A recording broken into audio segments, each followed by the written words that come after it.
ওই অসহায় তিনজন মহিলা, তার দায় যদি তাদের কোনো রকম অঘটন ঘটে, তার দায় ইস্টার্ন মেকানিক্যাল ডিভিশনের এক্সিকিউটিভ ইঞ্জিনিয়ারের ঘাড়েই দায়িত্ব পড়বে। এই সরকার যখন প্রতিষ্ঠিত হয়নি, তখন এই মমতা ব্যানার্জি তখন বিরোধী দল নেতা। আমরা এখানে মেট্রো চ্যানেলে আমরা অনশনে বসেছিলাম, তার প্রতিনিধি পাঠিয়ে আমাদের প্রতিশ্রুতি দিয়েছিলেন যে আমরা ক্ষমতায় আসলে 6 মাসের মধ্যে তোমাদের পার্মানেন্ট করে দেব। মূল দাবিটা আমরা দীর্ঘদিন স্থায়ী প্রকল্পে আমরা কাজ চলে, কেউ 30 বছর, কেউ 35 বছর, কারো 40 বছরও হয়েছে। আমরা এইভাবে কাজ করে যাচ্ছি।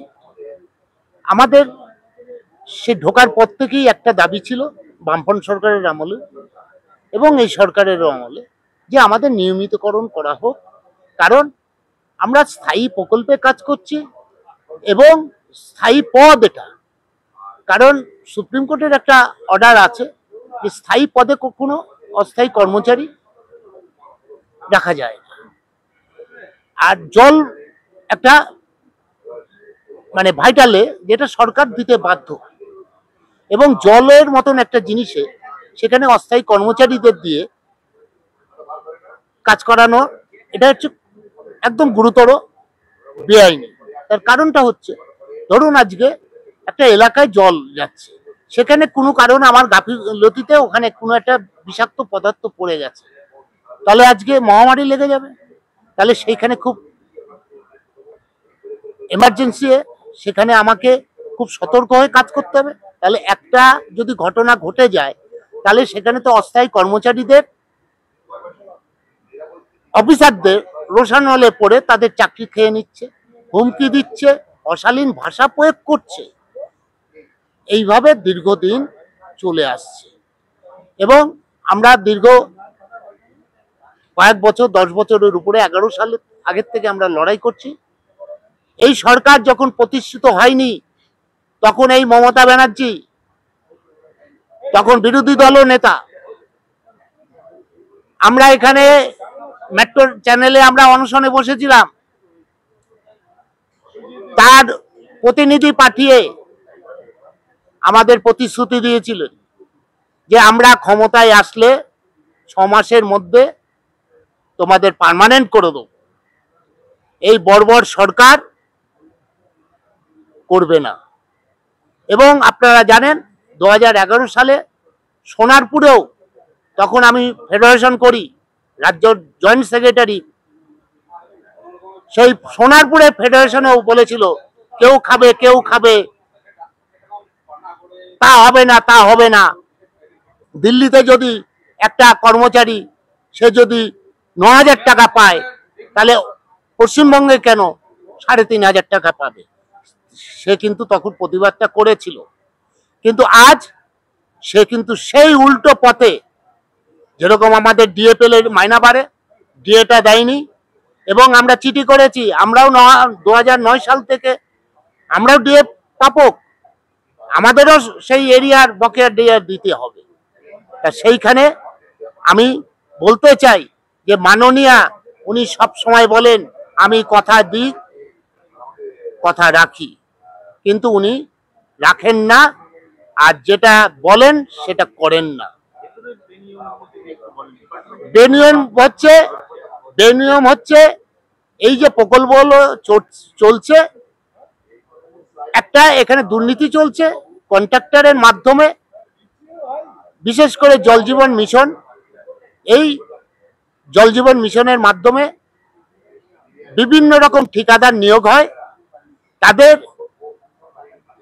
বিভিন্ন রকম কাজের যে বরাতগুলো দেওয়া হয় সেটা একটা লাগাম ছাড়া, এবং বছরের পর বছর সেটাকে কন্টিনিউ করে নিয়ে যাচ্ছে, এবং সেইখানে দাঁড়িয়ে সেই ইঞ্জিনিয়ার বা যাই হোক যারা দায়িত্বে থাকেন, তারা সেই কন্ট্রাক্টরের কাছ থেকে মাসোহারা একটা, যখনই যাচ্ছে একটা তোলা তুলছে, যার ফলে দক্ষিণ 24 পরগনায় কুলতলি, জয়নগর,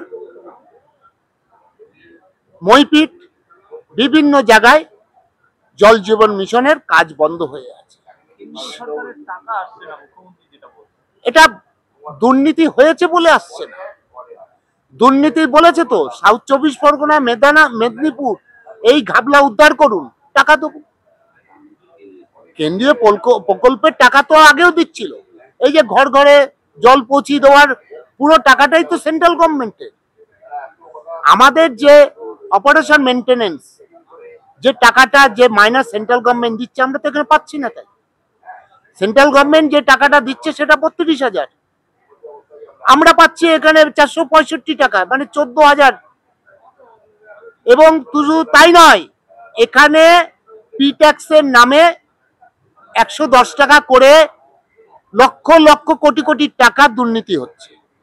কারণ আপনারা জানেন, একটা সরকারি কর্মচারী তার যদি পি ট্যাক্স কাটা হয়, সে কিন্তু বছরের শেষে সেই পি ট্যাক্সের একটা অ্যামাউন্ট ফিডব্যাক পায়, কিন্তু আমরা পাচ্ছি না। শুধু তাই নয়, আমরা দীর্ঘদিন ধরে বলে আসছি, চিঠি চাপাটি দিয়েছি, পে স্লিপ, যেটা মাননীয় একবারে বলেছিলেন এদের পে স্লিপ প্রাপ্য, পে স্লিপ দিতে হবে, কিন্তু আজ পর্যন্ত সেই পে স্লিপ সরকারি যে পিএইচই আধিকারিক তারা কিন্তু তাদের স্বার্থে দিচ্ছে না।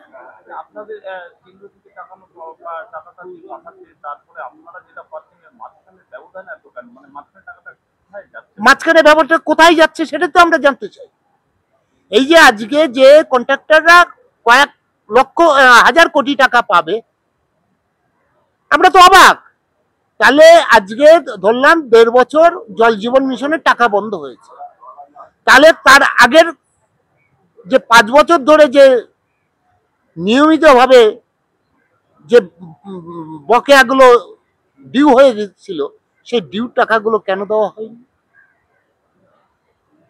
সেই টাকাগুলো কোথায় গেল? আমরা দপ্তরে আরটিআই করেছিলাম, কোনো জবাব দেয় না। আমাকে সেদিন ডেকে চেয়ারম্যান ডেকে বললো, না আপনাকে দেওয়া যাবে না, এসব গোপন তথ্য, এগুলো দেওয়া যাবে না, আপনি তো ইউনিয়নের একজন প্রতিনিধি, আপনাকে কেন দেবো?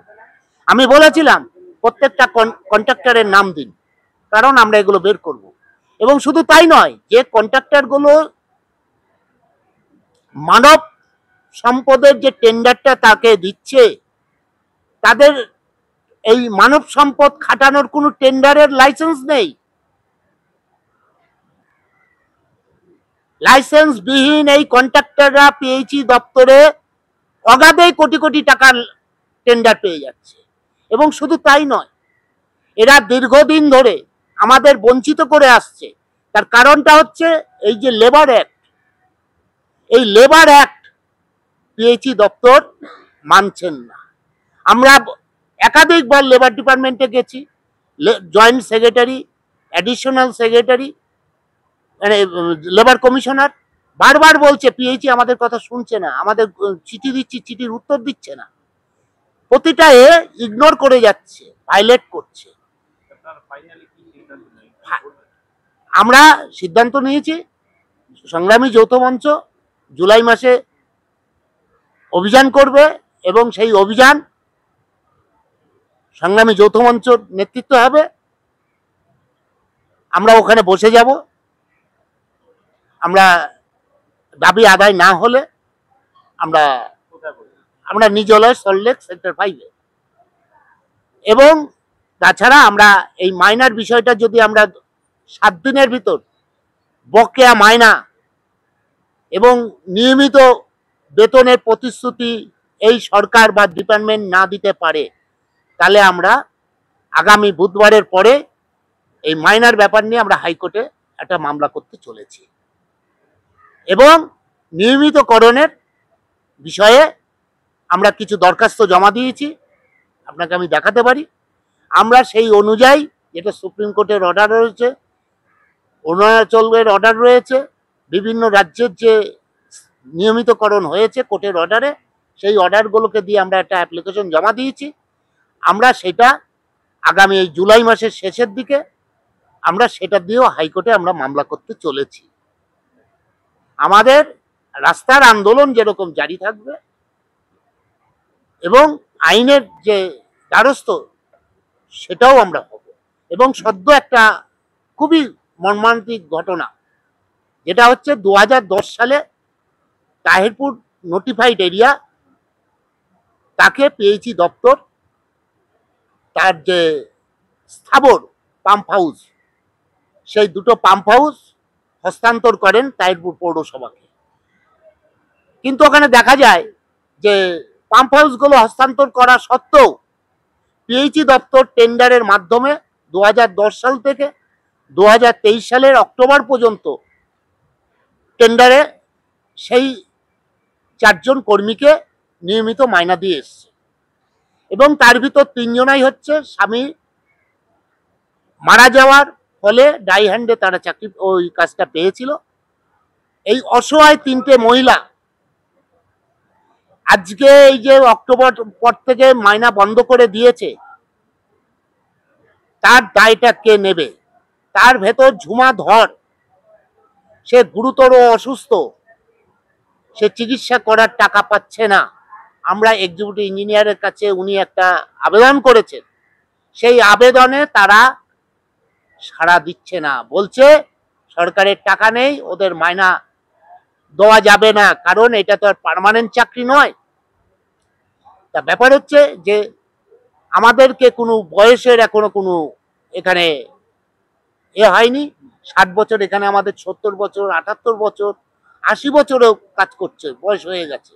কিন্তু আপনাদের চ্যানেলের মাধ্যমে আমি এইটুকু দাবি রাখছি যে ওই অসহায় 3 জন মহিলা, তার দায়, যদি তাদের কোনো রকম অঘটন ঘটে, তার দায় ইস্টার্ন মেকানিক্যাল ডিভিশনের এক্সিকিউটিভ ইঞ্জিনিয়ারের ঘাড়েই দায়িত্ব পড়ে।